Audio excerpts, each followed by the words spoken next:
Good for you and it's good for me. They bring light to those who cannot see. Brothers with sincerity.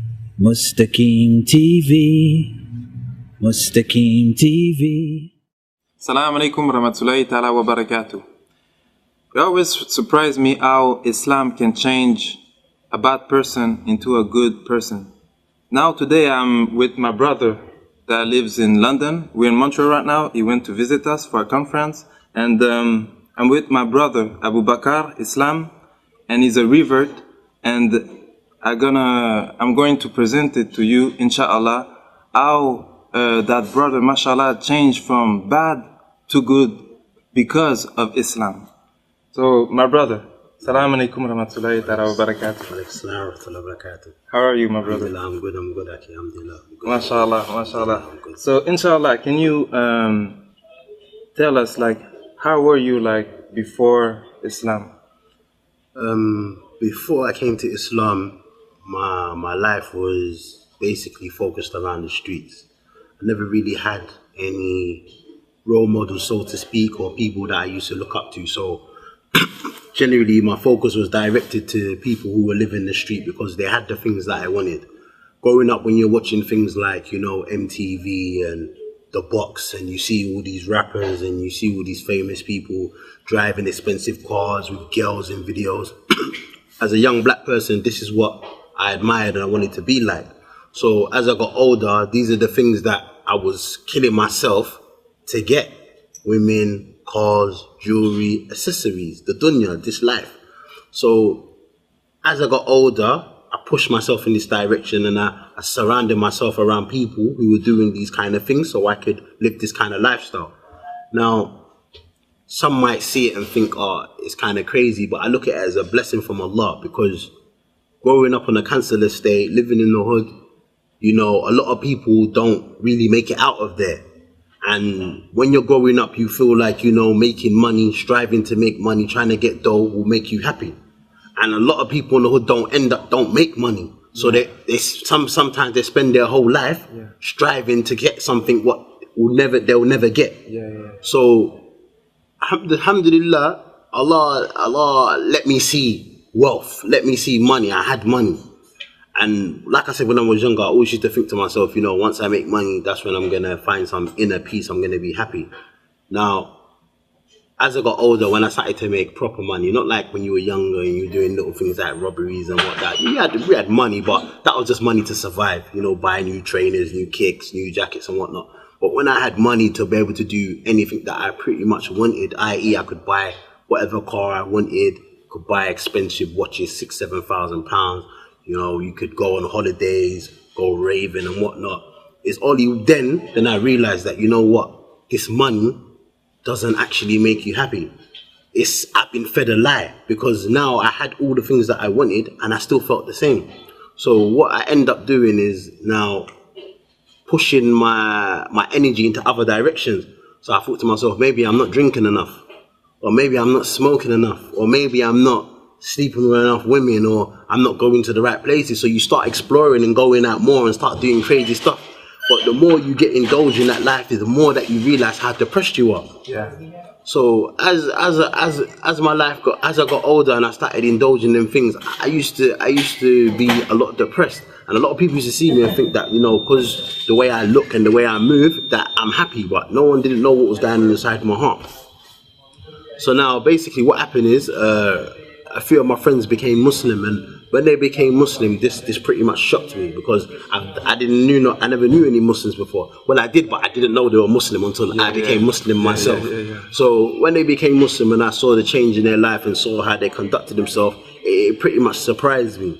And after a while, they started giving me dawah and whatnot, telling me about Islam, telling me about Allah and His Messenger. And to be honest with you, when they were telling me, I wasn't really trying to hear that.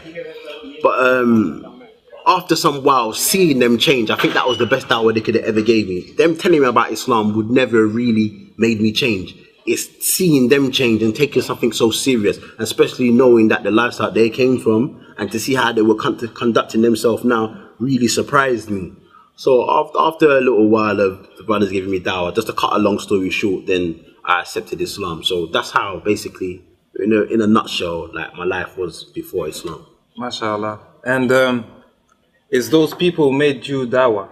Like, and how, in which way, like, they try to make you dawah? All right. First and foremost, I know these brothers used to sell drugs and whatnot and used to make money. They quit that. That was the first thing they stopped doing. Another thing I know, one brother in particular, me and him used to do a lot of stuff, especially with girls and whatnot. He completely stopped that, got married. Now, when he got married, this is one of the most craziest things I've ever seen in my life, because no one in the world don't get married. This don't happen.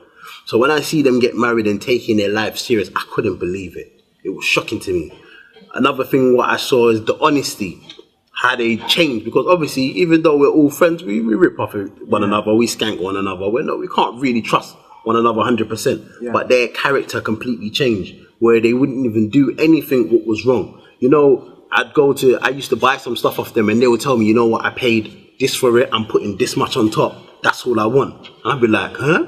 Like, you don't do stuff like that. You bring someone and say, look, this is the price I'm selling it, that's it. You don't get into discussions.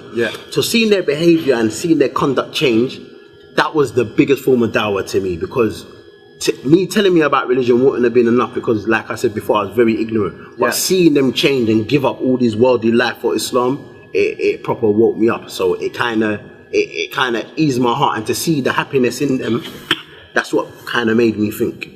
MashaAllah. And you, now that you're Muslim, how long now you're Muslim?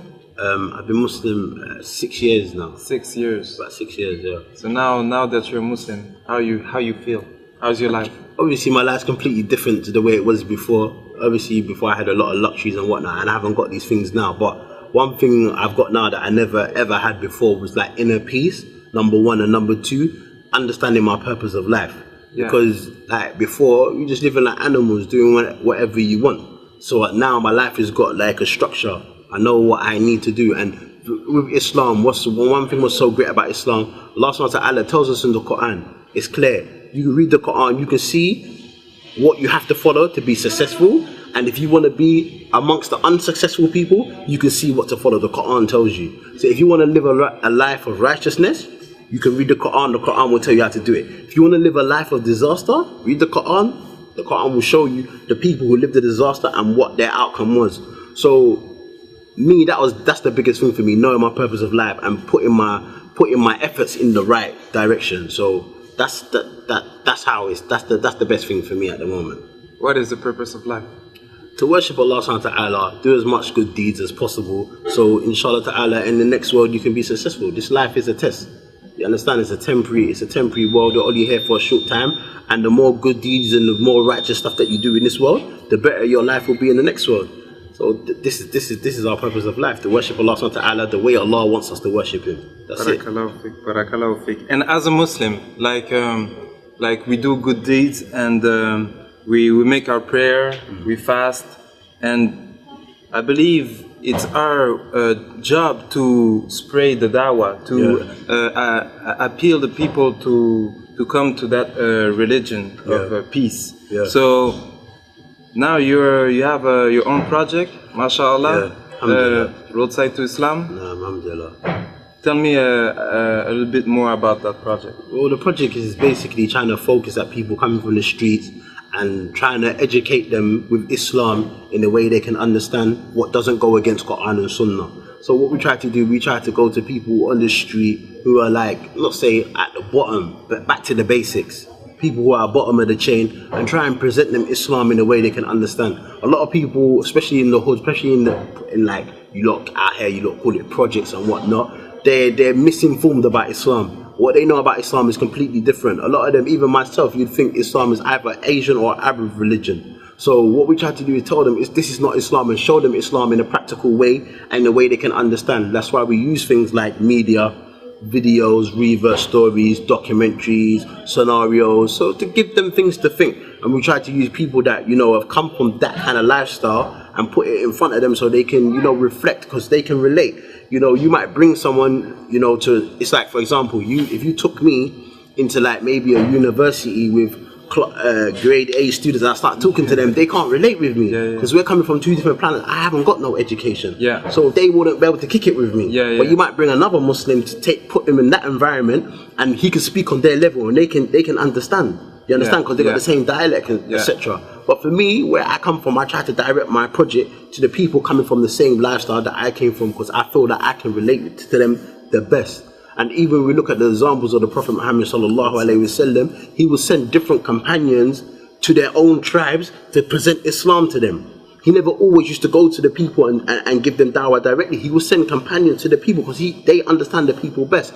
So this is our goal and our mission at Rosat Islam. This is what we're trying to do, inshallah ta'ala. MashaAllah. May Allah make it easy for you. Ameen. May Allah accept all your deeds, your good deeds, and that may Allah grant you paradise and all the Muslim without judgment and prevent us from the hellfire. Ameen.